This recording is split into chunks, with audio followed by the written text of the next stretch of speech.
નમસ્કાર, હું છું કેતલ અને આપ જોઈ રહ્યા છો CB24। અમેરિકા અને ઈરાન વચ્ચે યુદ્ધ સમાપ્ત કરવા માટે વચગાળાના કરાર પર હસ્તાક્ષર કરવામાં આવ્યા છે। ટ્રમ્પે બુધવારે ફ્રાન્સના રાષ્ટ્રપતિ ઇમેન્યુઅલ મેક્રોન સાથેની બેઠક દરમિયાન પેરિસના પેલેસમાં આ દસ્તાવેજ ઉપર હસ્તાક્ષર કર્યા છે।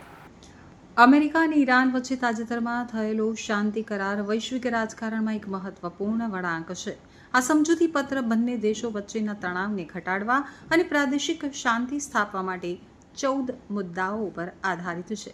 આ પછી ઈરાનના રાષ્ટ્રપતિ પજશકિયાન પણ ઇલેક્ટ્રોનિક રીતે કરાર ઉપર હસ્તાક્ષર કર્યા તો ભારતીય સમય મુજબ ગુરુવારે સવારે 5 વાગે બંને નેતાઓના હસ્તાક્ષર પછી તરત જ આ કરાર અમલમાં આવ્યો।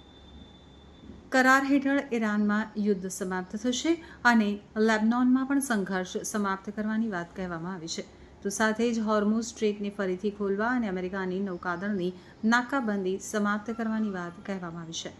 શાંતિ કરાર ઉપર 19 જૂને જીનીવા નજીકના લ્યુસર્ન શહેરમાં હસ્તાક્ષર થવાના હતા, પરંતુ નિર્ધારિત કાર્યક્રમ કરતાં એક દિવસ પહેલાં જ ફ્રાન્સના ઐતિહાસિક પેલેસમાં તેના ઉપર હસ્તાક્ષર કરવામાં આવ્યા છે।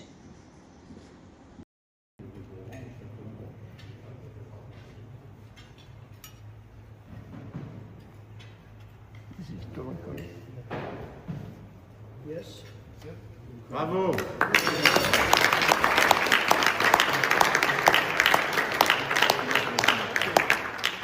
about we'll keep the pen with it? We'll keep the other pen. You can keep it on the side. Good job. Thank you, everybody. Great job. Bravo.